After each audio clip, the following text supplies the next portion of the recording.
banget. Jadi dari awal dia lahir kan kita selalu bingung ya gitu. Kenapa dia tidak mirip sekali sama saya gitu kan.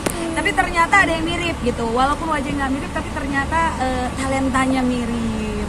Terus suaranya, PD-nya mirip gitu. Jadi lebih kayak karakternya dia mirip. Aku seneng banget karena dia bisa nyanyi. Padahal nggak ada yang ngajarin loh. Dia memang suka denger musik. Dari kapan sih maksudnya terlihat talenta itu ada gitu Kak? Kayaknya dari dia baby deh. Maksudnya pas dari dia kecil. Biasanya anak bayi itu kalau misalnya dikasih dengar musik keras, biasanya orang-orang itu kasihnya di zaman-zaman sekarang kan musik Mozart yang lullaby, yang kayak musik yang pelan gitu. Kalau Ryu ini tuh dari dulu tuh dengar lagunya tuh kayak Bring Me The Horizon, pokoknya lagu-lagu metal gitu. Tapi dia nggak nangis, dia malah lebih anteng kalau dengar-dengar lagu kayak gitu.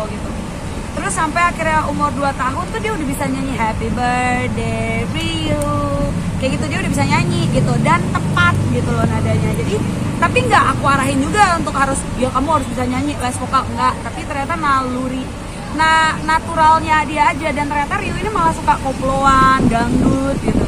Jadi lagu-lagu yang dia pilih tuh lagu mungkin semenjak Pharrell naik waktu itu juga dia suka gitu. Berarti memang dari Ryu-nya sendiri ya keinginan untuk bernyanyi sendiri. Ryu suka nyanyi Ryu? Enggak. Kalau ditanya Ryu nggak suka nyanyi, tapi kalau misalnya lihat maminya pegang mic, dia nggak tahan, dia juga pengen ikutan. Tapi nyanyi dong boleh nggak sih? Boleh dong. Jika apa Ryu? Nggak mau. Lagi bete ya. Lagi mau nyusul. Jadi dia ini tadi habis pulang sekolah, langsung aku ajak buat syuting gitu. Sebenarnya aku nggak gitu pengen sih sebenarnya. Makanya setelah permintaan setelah sekian lama, maksudnya dia kan udah sering kita share juga kalau dia memang suka nyanyi itu dari dia umur 2 tahunan kan.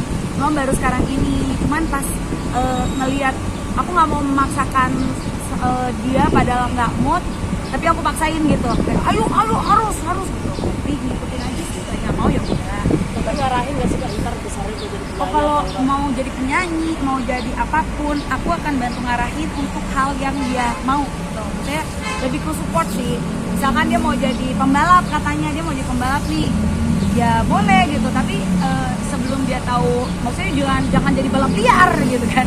Tapi ya diarahin gitu, maksudnya kemana gitu. Arahinnya lebih ke arah situ sih.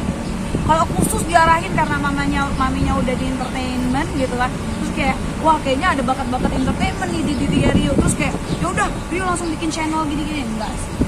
Malah dia yang minta. Jadi sekarang ini dia malah minta kayak dia mau punya channel YouTube sendiri gitu.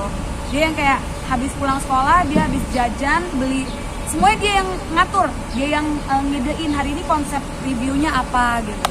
Tapi kan Kak ini sudah bisa nyanyi, ntar bakalan dilesin lagi nggak buat karyanya atau? Belum. Minatnya dia masih banyak banget karena dia lebih ke musik sih sebenarnya, nyanyi dan musik gitu. Jadi dia sama lagi belajar piano. Kalau nyanyi mamanya aja yang ngajarin gitu. Tapi untuk sekolahnya sendiri gimana Kak? Maksudnya Sekolahnya aku kaget, malah ternyata Ryu ini suka banget sama matematika. Jadi ketika biasa kan kalau kita kan zaman dulu maksudnya kayak matematika adalah pelajaran yang kita hindari, kalau dia suka banget ternyata. tapi maksudnya udah belajar apa aja dia atau gimana sih kalau di sekolah sarang gitu Kak? Karena dia di international school, jadi dia itu lebih banyak bersosialisasi sih, diajarkan untuk bersosialisasi yang baik. Terus juga pelajaran matematikanya mungkin kenapa dia jadi lebih happy karena dia tuh nggak menghafal, tapi dia tuh mengenal. Misalkan ada mic-nya berapa, jadi dia belajar berhitung itu dari jumlah mic yang ada di sini, gitu sih. Jadi sekolah itu juga pilihan yang harus kita lakukan sih supaya anaknya kita juga bertumbuh dan berkembang dengan baik. Oke. Tapi nanti mungkin ada rencana mau bikinin lagu buat Dia mau punya lagu sendiri gak? iya gitu Kak. Lagi nggak mau sekarang. Nanti kalau moodnya lagi bagus mendadak dia mau. Enggak sih, kalau kan banyak banget nih kemarin pas lagi rame videonya dia lagi di mana-mana, banyak teman-teman komposer yang nawarin aku bikinin dong lagu gitu kan, yang komposer Cherry Bell juga gitu. Terus aku bilang waduh, anaknya soalnya mut-mutan nih sebenarnya, nggak apa-apa deh dibikin aja dulu, nanti aku dengerin dulu. Tapi sudah memperkenalkan Cherry Bell belum Kak? Iya. Udah, dan dia nggak suka sih. dia tidak suka Cherry Bell gitu. Dia nggak suka Cherry Tapi Bell. sering didengerin nggak lagu Cherry Bell yang dulu? Di radio tuh. Apa? Suka. Suka, udah suka. Lagunya gimana sih, Dek? Yang mana yang kamu suka? Yang mana kamu suka? beautiful, yang beautiful ya, yang nggak tahu lagi kan lagi, suka dia. Gak sih, aku juga nggak pernah dengerin, maksudnya dia laki ya, jadi aku lebih kan Cherry Bell tuh lebih cute ya, jadi dia suka, waduh gitu. Nah itu tuh yang harus kita bantu arahkan. Tapi berarti di usia-usia yang segini kan istilahnya dari kafe itu sendiri itu ngurusnya gimana sih, kan ada mood-moodan, terus kadang Iya. lagi misalkan bandel atau apa ya? Normal anak kecil yang aktif gitu, mut-mutan, terus bandel ataupun lagi, pokoknya kalau aku nggak pernah bilang dia anak nakal sih, cuman lebih yang kayak oh iya dia mau tambah lagi pinternya nih, jadi karena apa, soalnya dia akan melakukan sebuah kesalahan dan kita ingetin sih. Kalau sama suami ada kayak perbedaan kayak parenting atau perbedaan? Oh ada dong, ada pilihan gitu gimana? Nah kalau aku tuh lebih konvensional banget sebenarnya, ya namanya mama-mama pada umumnya gitu ya guys.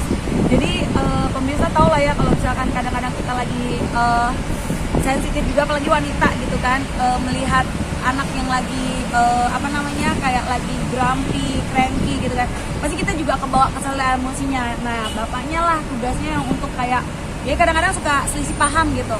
Jadi bapaknya yang kasih tahu jangan terlalu kerasin atau nada tinggiin, karena dia akan belajar nada tinggi juga gitu. Karena dari suami aku pun, dari keluarganya juga tipikalnya tuh yang lebih yang kayak iya nak gitu, gue beda banget sama gue gitu kan. Jadi ya saling melengkapi lah gitu. Jadi ketika aku yang lagi marah, dia akan mendekatkan diri ke bapaknya. Kalau bapak yang lagi marah, dia akan mendekatkan diri ke aku gitu. Jadi maksudnya kita nggak pernah yang kayak biarin dia sendirian gitu, dia salah terus di punish corner gitu guys. Jadi bapak atau mami yang lebih galak?